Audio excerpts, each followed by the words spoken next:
মহিলাসকলে ঘৰত কেনেকৈ ইশা তাৰাবি আৰু শবে কদৰৰ নামাজ কেনেকৈ নিয়ত কৰি পঢ়িব, কেই ৰাকাত নামাজ পঢ়িব, কোন সূৰা দি পঢ়িব, 4 ৰাকাতৰ মূৰে মূৰে কোন দুআটি পঢ়িব লাগিব, গোটেইখিনি নিয়ম কানুন প্ৰথমৰ পৰা শেষলৈকে মই ধুনীয়াকৈ কৈ দিম। মোৰ প্ৰিয় দিনী ভাই বন্ধুসকল, মোৰ অতি শ্ৰদ্ধাৰ মা আৰু ভনীসকল, শবে কদৰৰ ৰাতি বহুত ফজিলতপূৰ্ণ এটি ৰাতি হয়। এই ৰাতি আল্লাহ তাআলাই বান্দাৰ তকদিৰ লিখে, এই ৰাতি ভাগ্যলিপি তৈয়াৰ কৰা হয়। এটা বছৰ আপুনি ক'ত যাব, কি কৰিব, কি খাব, গোটেইখিনি লিখা হয়। এই বছৰত যিমান মানুহ এই পৃথিৱীত আহিব, যিমান আদম সন্তানৰ জন্মগ্ৰহণ কৰিব, তেওঁলোকৰ লিষ্ট তৈয়াৰ কৰা হয়। যিমান মানুহৰ ইন্তেকাল হ'ব, তেওঁলোকৰ লিষ্ট তৈয়াৰ কৰা হয়। মোৰ প্ৰিয় দিনী ভাই বন্ধুসকল, এই ৰাতিৰ আৰম্ভণিতেই আল্লাহ ৰব্বুল আলামিন পৃথিৱীৰ আসমানত আগমন কৰে আৰু বান্দাক মাতি মাতি কয়, হে মোৰ বান্দাসকল, হে মোৰ বান্দিসকল, তোমাৰ কিহৰ অভাৱ হৈছে, তুমি মোৰ ওচৰত আহা, মোৰ ওচৰত বিচৰা, মই তোমাক দান কৰিম।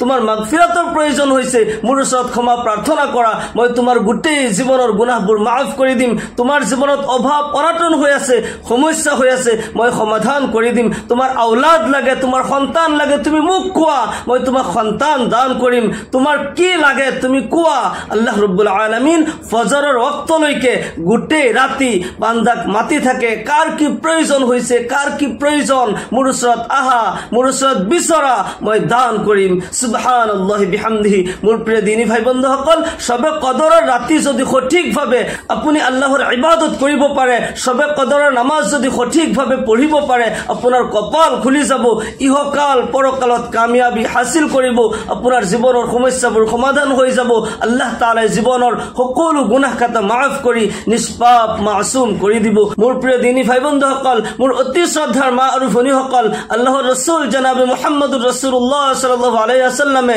শবে কদৰৰ বিষয়ে কয়, হে মোৰ উম্মতসকল, হে মোৰ সাহাবাসকল, তাহাৰৰাউ লাইলাতুল কদৰ ফিল বিত্ৰি মিনাল আশৰিল আওয়াখিৰ মিন ৰমজান। আল্লাহু আকবাৰ। হে মোৰ সাহাবাসকল, তোমালোকে ৰমজানৰ আখিৰে আশাৰাৰ বেজুৰ ৰাতিসমূহত শবে কদৰ তালাশ কৰা। ৰমজানৰ আখিৰে আশাৰা অৰ্থাৎ 20 ৰমজানৰ পিছৰ পৰা যিমান বেজুৰ ৰাতি আছে, 21, 23, 25, 27 আৰু 29ৰ এই বেজুৰ ৰাতিসমূহৰ যিকোনো এটা ৰাতিত শবে কদৰ হ'ব পাৰে। শবে কদৰৰ ৰাতি কিন্তু নিৰ্দিষ্ট নহয়। আল্লাহৰ নবী জনাবে মুহাম্মদুৰ ৰাসূলুল্লাহ সাল্লাল্লাহু আলাইহি ওয়াসাল্লামে শবে কদৰৰ নিৰ্দিষ্ট তাৰিখটো জানিছিল আৰু সাহাবাসকলক কৈ দিম বুলি হুজৰা মুবাৰকৰ পৰা ওলাই গৈ আছিল। আৰু গৈ থাকোতে যেতিয়া ৰাস্তাত দেখা পালে দুজন মানুহে কাজিয়া কৰি আছে, তলোৱাৰ হাতত লৈ দুজন মানুহে জং কৰি আছে, তেওঁলোকৰ এই জং সমাধান কৰি দিবলৈ, তেওঁলোকৰ এই কাজিয়া মীমাংসা কৰি দিবলৈ যেতিয়া আল্লাহৰ নবী সাল্লাল্লাহু আলাইহি ওয়াসাল্লাম ব্যস্ত হৈ যায়, তেতিয়া আল্লাহ ৰব্বুল আলামিন এইখিনি সময়ৰ ভিতৰত নবী সাল্লাল্লাহু আলাইহি ওয়াসাল্লামৰ জেহেনৰ পৰা শবে কদৰৰ নিৰ্দিষ্ট তাৰিখটো উঠাই লয়, নবী সাল্লাল্লাহু আলাইহি ওয়াসাল্লামক পাহৰাই দিয়া হয়। সেই কাৰণে এইটো এটা হিকমত হয় যে বান্দাই ৰমজান মাহৰ আখিৰে আশাৰাৰ বেজুৰ 5টা ৰাতি, এই 5 ৰাতি ইবাদত কৰিব। আৰু এই 5টা ৰাতি যদি আপুনি বিশেষকৈ ইবাদত কৰিব পাৰে, শবে কদৰৰ নামাজ যদি সঠিকভাৱে পঢ়িব পাৰে, আপোনাৰ কপাল খুলি যাব, মনৰ আশাবোৰ পূৰণ হৈ যাব। আল্লাহ ৰব্বুল আলামিন জীৱনৰ যৌৱনৰ সকলো গুনাহ খাতা মাফ কৰি দিব। সুবহানাল্লাহি বিহামদিহি। মোৰ প্ৰিয় দিনী ভাই বন্ধুসকল, আল্লাহৰ নবী জনাবে মুহাম্মদুৰ ৰাসূলুল্লাহ সাল্লাল্লাহু আলাইহি ওয়াসাল্লাম ৰমজানৰ আখিৰে আশাৰাৰ প্ৰত্যেক বছৰতে ৰমজানৰ আখিৰে আশাৰাত ইতিকাফ কৰিছিল আৰু সাহাবাসকলক কৈছিল, তোমালোকে ইতিকাফ কৰা, কিয়নো ৰমজানৰ আখিৰে আশাৰাত লাইলাতুল কদৰ আছে, শবে কদৰ আছে। যিজনে ইতিকাফ কৰে তেওঁ ফাইনালি শবে কদৰ পাবই। আপুনি যদি কিবা কাৰণত ইতিকাফ কৰিব পৰা নাই, ৰমজানৰ আখিৰে আশাৰাৰ বেজুৰ ৰাতিসমূহত আপুনি আল্লাহৰ ইবাদত কৰক, বেছি বেছি নফল নামাজ পঢ়ক। আৰু কেনেকৈ আপুনি নামাজ পঢ়িব, কেই ৰাকাত নামাজ পঢ়িব আৰু কোন কোন দুআসমূহ পঢ়িব, 4 ৰাকাতৰ মূৰে মূৰে কোন দুআটি পঢ়িব লাগিব, ইশা তাৰাবি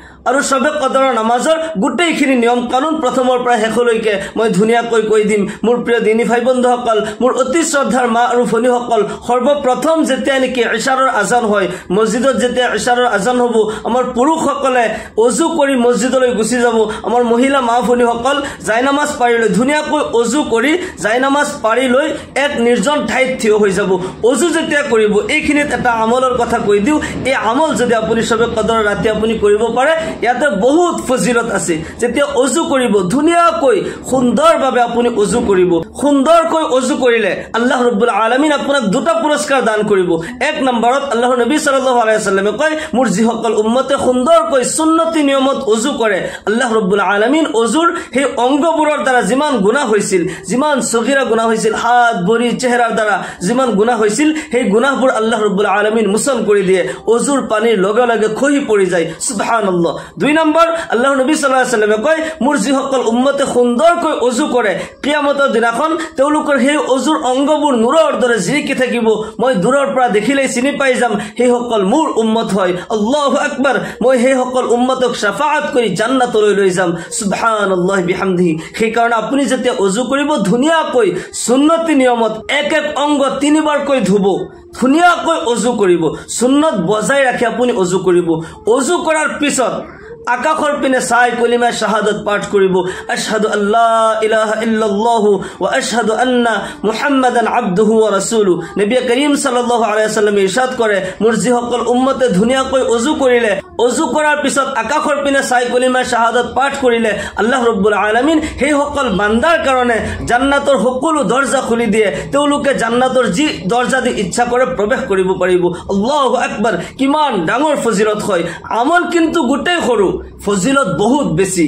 সেইকাৰণে সুন্দৰকৈ অজু কৰিব যেতে অজু কৰিব অজু কৰাৰ পিছত আকাশৰ পিনে চাই কলিমা শাহাদাত পাঠ কৰিব আশহাদু আল্লা ইলাহা ইল্লাল্লাহ ওয়া আশহাদু আন্না মুহাম্মাদান আবদুহু ওয়া রাসূলুহু ধুনীয়াকৈ অজু কৰি কলিমা শাহাদাত পাঠ কৰি তাৰ পিছত আমাৰ পুৰুষসকল মছজিদলৈ গুচি যাব আমাৰ মহিলা মাফুনিসকলে যাই নামাজ পঢ়ি লৈ ঘৰত এক নিৰ্জন ঠাইত থিয় হৈ যাব যি ঘৰত নামাজ পঢ়িব আপুনি খেয়াল ৰাখিব এই ঘৰত যাতে কোনো জীৱ জন্তু কোনো মানুহৰ ফটো নাথাকে কোনো পুতলা নাথাকে কোনো বাদ্য যন্ত্ৰ নাথাকে এইবোৰ পাক কৰিব এইবোৰ বস্তু যদি ৰুমৰ ভিতৰত আছে আপোনাৰ নামাজ কবুল নহয় এইবোৰ বস্তু উলাই দি তাৰ পিছত আপুনি তাতে যাই নামাজ পঢ়িলৈ থিয় হৈ যাব এতে আৰু এটা মাসলা বহুতে এই কথাটো কব খোজে যে পইচাটো ফটো থাকে মহাত্মা গান্ধীৰ ফটো আছে যদি পইচা পকেটত লৈ নামাজ পঢ়ে নামাজ হ'বনে নামাজ হৈ যাব কাৰণ পইচাটো যদিও ফটো আছে পইচাটো পকেটত আছে আপোনাৰ চকুত দেখাকে নাই আপোনাৰ লগত মোবাইল আছে মোবাইলৰ স্ক্ৰিন অফ আছে মোবাইল পকেটত আছে নামাজ হৈ যাব কথা নাই এই মাসলাটো কৈ দিলো বহুতে হয়তো এই জায়গাত প্ৰশ্ন কৰিব পাৰে তো আপুনি যেতিয়া যাই নামাজ পঢ়িলৈ থিয় হৈ যাব সৰ্বপ্ৰথম 4 ৰাকাত ইশাৰৰ সুন্নত নামাজ পঢ়িব ইশাৰৰ 4 ৰাকাত ফৰজ নামাজৰ আগত যি 4 ৰাকাত সুন্নত নামাজ হয় এই সুন্নতক সুন্নতে গায়ৰ মুআক্কাদা বা সুন্নতে জায়দা বুলি কোৱা হয় এই নামাজ নপঢ়িলেও গুনাহ নহয় কিন্তু পঢ়িব বহুত সব আছে যেহেতুকে ৰমজানৰ মাহ হয় আৰু এইফালে শবে কদৰৰ ৰাতি হয় গতিকে এই নামাজ আপুনি পঢ়িব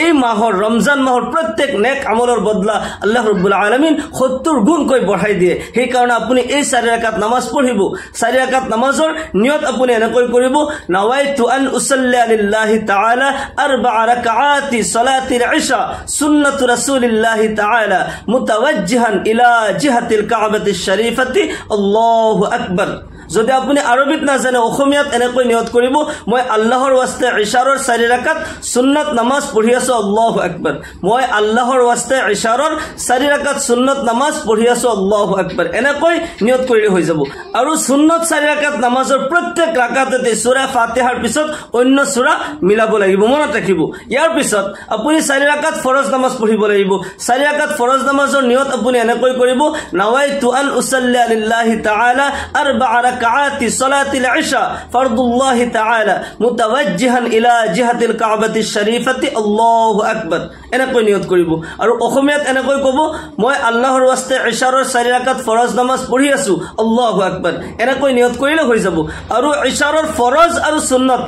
4 ৰাকাত সুন্নত 4 ৰাকাত ফৰজৰ মাজত অলপমান ডিফাৰেন্স আছে সুন্নত 4 ৰাকাতৰ প্ৰত্যেক ৰাকাততে সূৰা ফাতিহাৰ পিছত অন্য সূৰা মিলাব লাগে আৰু ফৰজৰ 4 ৰাকাততে প্ৰত্যেক ৰাকাতত সূৰা ফাতিহাৰ লগত অন্য সূৰা মিলাব না লাগে ফৰজ 4 ৰাকাতৰ প্ৰথম 2 ৰাকাতত সূৰা ফাতিহাৰ পিছত অন্য সূৰা মিলাব আৰু বাকি 2 ৰাকাতত অকল সূৰা ফাতিহা পঢ়িব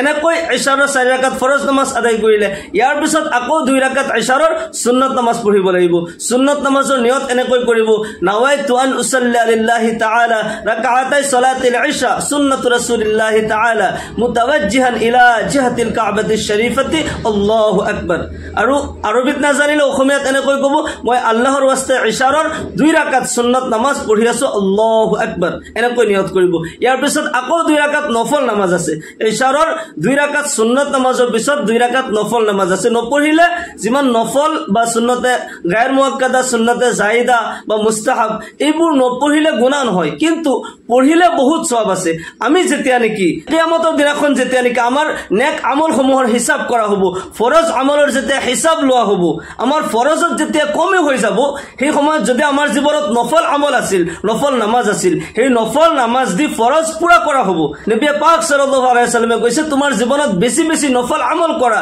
নফল ইবাদত কৰা হেয়া তোমাৰ কিয়ামতৰ দিনাখন কামত আহিব যেতিয়া ফৰজত তোমাৰ কমি হৈ যাব নফলেদি হেয়া পূৰ্ণ কৰা হ'ব সেই কাৰণে নফল ইবাদত সমূহ আমি বেছি বেছিকৈ কৰিব লাগে সেই কাৰণে ইশাৰৰ 2 ৰাকাত নফল নামাজ আপুনি পঢ়ি লব ইয়াতে 12 ৰাকাত নামাজ হল 4 ৰাকাত সুন্নত 4 ৰাকাত ফৰজ 2 ৰাকাত সুন্নত 2 ৰাকাত নফল মুঠ 12 ৰাকাত নামাজ ইয়াতে হৈ গল ইয়াৰ পিছত আপুনি 20 ৰাকাত তাৰাবি নামাজ পঢ়িব লাগিব আৰু তাৰাবি নামাজ 20 ৰাকাত ইজমা উম্মতৰ পৰা সাবিত আছে সেই কাৰণে আমাৰ উলামা আহনাফে 20 ৰাকাতৰ ফতোয়া দিছে তাৰাবি নামাজ আমি 20 ৰাকাত পঢ়িব লাগিব আৰু তাৰাবি নামাজ সুন্নতে মুআক্কাদা হয় পঢ়িবই লাগিব নপঢ়িলে গুনাহ হ'ব জানি বুজি তারাবি নামাজ কোনোবাই এৰি দিলে তেও গুনাহগাৰ হ'ব গতিকে আপুনি 20 ৰাকাত তাৰাবি নামাজ পঢ়িব তাৰাবি নামাজৰ নিয়ত আপুনি এনেকৈ কৰিব নাৱাইতু আন উছল্লি লিল্লাহি তাআলা রাকাতাই সালাতিত তারাবিহ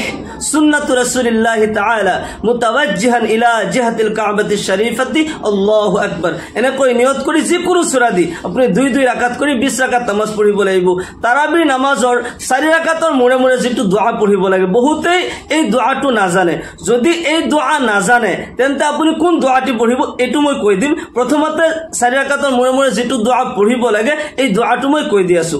এই দোয়াটি হল